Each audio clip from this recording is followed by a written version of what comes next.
इसहाक डार साहब, पाकिस्तान के साबिक वज़ीर ख़ज़ाना। डार साहब, बहुत शुक्रिया आप हमारे साथ शामिल हो रहे हैं। आज 12 अक्टूबर के दिन हम सोचते थे कि PMLN यौम स्याह मनाएगी और कुछ अपनी पॉलिसी स्टेटमेंट जारी करेगी कि ये जो लोग इक़्तिदार के ऊपर काबज़ होते रहे, इनकी अकाउंटेबिलिटी के लिए आप लोग क्या करेंगे, लेकिन कुछ ऐसा आया नहीं आपकी तरफ से। बिस्मिल्लाहिर्रहमानिर्रहीम, नाहमदुहु व नसल्ली अला रसूलिल करीम। मैं समझता हूँ कि ये साइकिल जो पाकिस्तान में आपने गिनवाई, ये बड़ी बदकिस्मत साइकिलें हैं और इन साइकिल्स में पाकिस्तान ने और आवाम ने बहुत कुछ खोया। आज पाकिस्तान कहीं और होना चाहिए था। जो पाकिस्तान का कंपैरिजन अपने हमसाया मुल्क इंडिया के साथ था और जो आज है उसमें बहुत ज़्यादा गैप कई गुना बढ़ चुका है, नंबर एक। नंबर दो ये कि अगर ये साइकिल्स ना होती और कंसिस्टेंसी के साथ ये मुल्क मार्शलों का यानी तजर्बा ना करता और पाकिस्तान आगे जाता जमहूरियत के प्रोसेस के ज़रिए, तो आज हमारी आवाम शायद एक मुख्तलिफ और एक बहुत अच्छा पाकिस्तान अपने सामने देख सकती थी। अब हम हर टेन्योर का अगर तजिया करें, जैसे आपने किया 90 से 93, फिर 93 से 97, फिर 97 से 99, फिर एक तो वो बहुत टाइम चाहिए, बहुत लंबा चाहिए।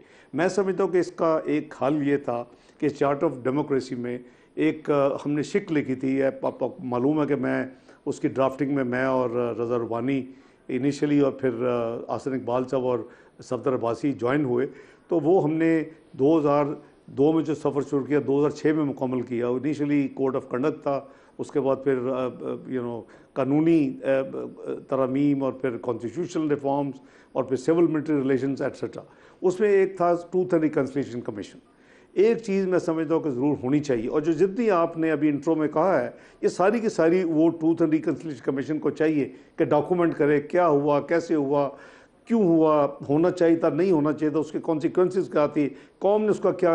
अभी अब लेटेस्ट को ले लेते हैं।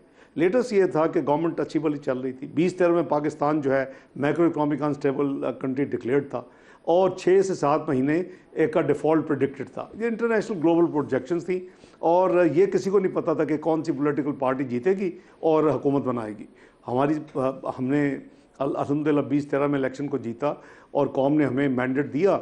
मियां नवाज शरीफ साहब प्राइम मिनिस्टर बने। आपको याद है उसका काफ़ी प्रोएक्टिवली इन्वॉल्व रहते थे मीडिया की तरफ से उस सारे प्रोसेस में। तो आपने देखा कि पाकिस्तान जो मैक्रो इकनॉमिक अनस्टेबल कंट्री था, वो 4 साल के बड़े कलील अरसा में, जिसको कहते थे 10 से 12 साल लगेंगे क्वागमायर से निकलने के लिए, वो लोएस्ट इन्फ्लेशन 46 साल की हो गई, 3.6% के करीब। फूड इन्फ्लेशन 2% पे आ गई। आपको स्टॉक मार्केट जो मर्ज हो के इलेक्शन के दिन 19,000 थी, मियां नवाज शरीफ ने ओथ ली 5 जून 2013 को, तो उस दिन 21,000 थी, वो 54,000 क्रॉस कर गई। आपके फॉरेन एक्सचेंज रिजर्व जो है रिकॉर्ड हिस्ट्री उन्होंने अपनी बना ली, रिकॉर्ड हाई पे पहुंच गए। 2017 में आपकी हुकूमत फिर किसने गिराई? 2017 में आपकी हुकूमत किसने गिराई? मैं वही अर्ज कर रहा हूँ, ये वही जो कॉन्स्पिरेसी है, जो पनामा, देखिए वो मैं इसलिए कह रहा हूँ ट्रूथ एंड रिकन्सिलिएशन। देख, अगर हमने वही उसको एनालाइज कर रहे हैं अगले इलेक्शन जीतने के बाद, तो फिर उसी पे एनर्जीज लगेंगी। अगर हम एक ट्रूथ एंड रिकन्सिलिएशन कमीशन बना दें, क्रेडिबल उस पर लोग हों और वो उनको ये डॉक्यूमेंट करने दें, ताकि कौम को भी पता हो कि क्या हुआ है, लोगों को भी नेम शेम होगी कि आइंदा अगर करेंगे तो ये हम एक्सपोज होंगे, और उनको ये काम करने दें। हम मुल्क को देखें कि नवाज शरीफ साहब ने एक बयान दिया था, बन गया।